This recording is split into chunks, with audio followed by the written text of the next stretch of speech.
Rink wide Vancouver, pre-game, post-game, every game, presented by Bodog. From sports odds to free casino games, make a play at Bodog.net. Wadden and JPat here with you with another edition of the pre-game show as the Canucks get set to face off against the San Jose Sharks. But JPat, they got a win the other night. However, I don't think they're going to want to allow 6 goals night in and night out.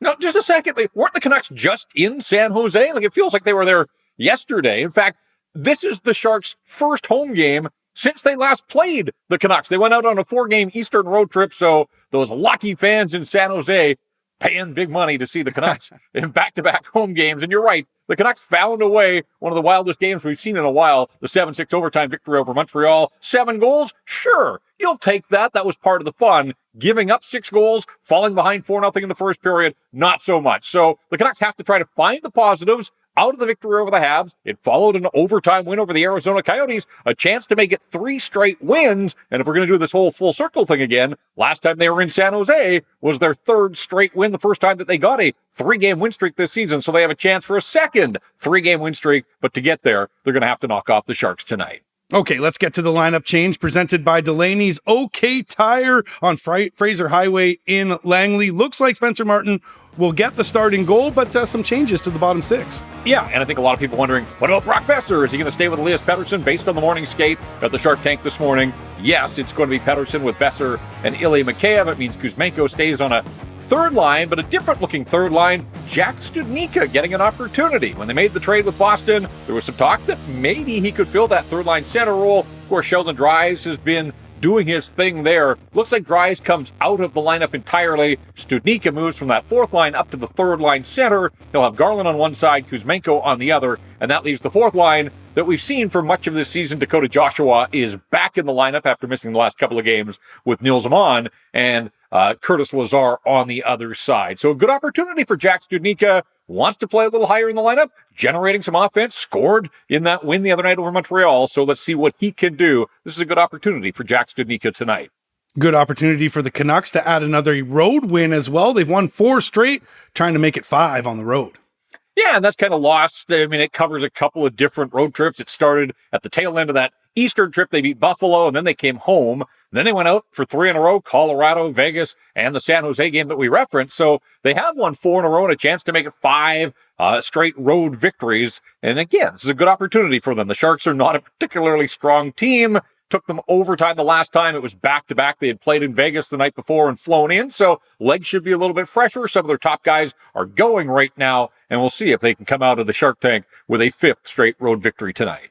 JT Miller, he gets points, but a lot of apples right now, not a lot of tallies.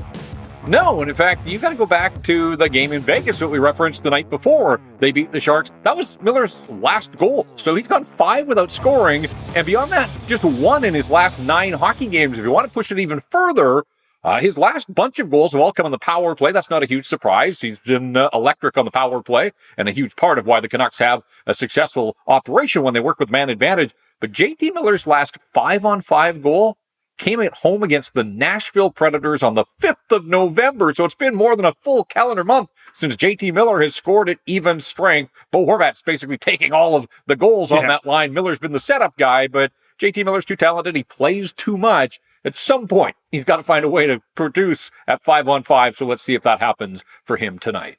San Jose back from a Eastern road trip that spanned 4 games, but they've got 1 win in their last 7. Yeah, 1-5-1.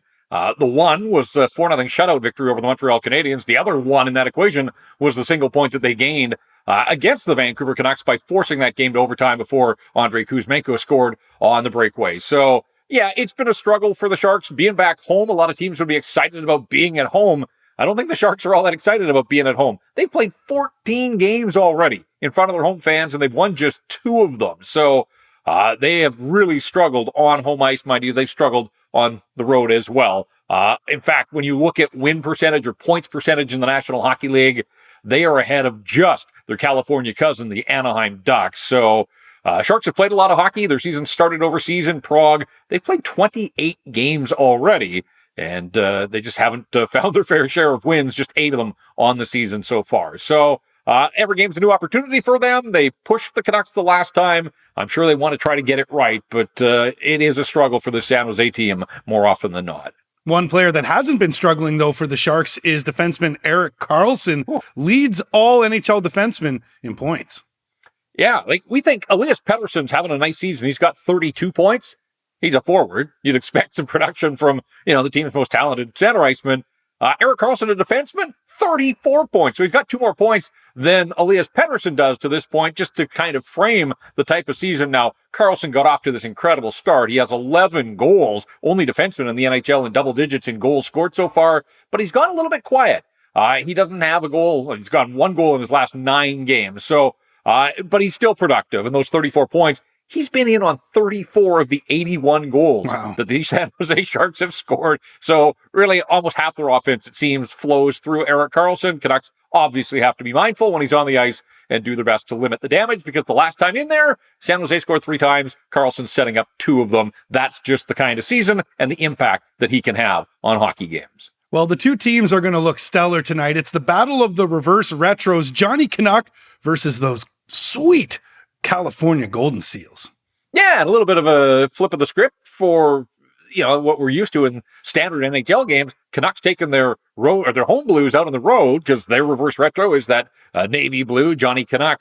And the Sharks are one of the few teams that has a reverse retro that is base white, and white with the light blue or the teal and the gold, and a nod to, hockey history in the Golden State, if you will, the California Golden Seals, the Oakland Seals, pretty sharp looking uni. So you're right. I don't know what this game is going to look like in terms of the play style, but in the fashion style, I think this thing's already a winner.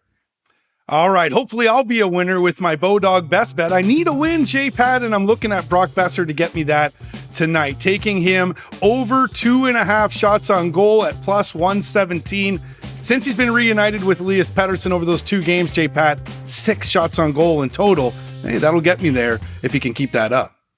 Well, he's a volume shooter. When he's on, he's usually putting pucks in the net or putting pucks on the net. Pucks haven't gone in for him an awful lot, but did score on Saturday. Everybody knows that storyline. Had an assist the other night in the win over the Montreal Canadiens, and he is getting that bump playing alongside his buddy Elias Pettersson. So we'll see if he can continue to keep his level of play up. One thing about Brock Boeser, there haven't been a lot of goals. There have been very few goals on the road this season. In fact, just 1 in Las Vegas. So you'd like to see him find his scoring touch away from home, and maybe tonight is the night, and we'll see if he comes out a winner, if you come out a winner. But when he's on, he's putting pucks on the net. So that's a pretty solid bet, I think, just given the level of the opponent, what they give up, and the fact that Boeser in that plum spot in the lineup alongside EP40. Maybe Brock Boeser is your do something candidate tonight? Well, I think he has to remain in that conversation. He can't have any let up because Andrei Kuzmenko would love to get that spot back alongside Pettersson. And if Boeser goes too quiet, Bruce Boudreau likely to make that switch. But no, for me tonight, I think it's pretty clear that Spencer Martin has to be the guy for my do something in this game. Let's be honest, he wasn't very good against Montreal the other night. Gave up 4 goals on those first 9 shots. Out came the hook. If it was just that one game in isolation, that's fine. But he's now the de facto number 1 in the absence of Thatcher Demko, and that comes with a whole different set of pressures. And we know that he wasn't particularly sharp against the Washington Capitals in that first game of the 4-game homestand as well. Look, the win-loss record, hard to argue. 7-2-1. The game the other night kind of gets washed from his record because Colin Delia came in and became the goalie of note. But those individual numbers that you start to base goaltending on a little bit more, a 3.37 goals against average, an 892 save percentage. So, those aren't sparkling statistics. Again, he's been able to find ways to deliver. Team has scored a bunch of goals for him, and the club might score goals for him tonight again. We'll see. He's been busy, too, with Demko getting injured. He has appeared in 6 of the last 7 games. In fact, the only game that he hasn't played in that run was the game in San Jose. And I like this little tidbit of trivia as well. Spencer Martin made his NHL debut in the Shark Tank on January 21st, 2017. He was with the Colorado Avalanche then. We're coming up on 6 years since that date. And of course, his career has taken some twists and some turns and a long way back to being a full-time National Hockey Leaguer. And here he is making a second appearance on San Jose ice. So I'm sure he has some special memories of breaking into the National Hockey League against the Sharks. And he's going to face them tonight. We'll see if he can bounce back because he hasn't been all that strong here of late. So a little bit of pressure, I think, on Spencer Martin, on himself, wants his teammates to know that he can level up and play better, the coaching staff as well. So Spencer Martin's got to do something to help the Vancouver Canucks in this one tonight. Spencer Martin will try to get the Canucks a win tonight. You can get a win by texting in today's code word to the Wired Snowboards draw. Here's today's code word. Send that in to 778-402-9680, and that'll get you into a draw to win a 2023 Wired Recon Series snowboard. Check them out at wiredsnowboards.com. Okay, JPat, the Canucks will try to make it 3 in a row as they go into the Shark Tank in the Battle of the Reverse Retros tonight. See if the Canucks can come out with another W. This has been another edition of the Rink Wide Vancouver podcast presented by Bodog. For Jeff Patterson, I'm Andrew Wadden. Remember, Rink Wide is the show that always scores.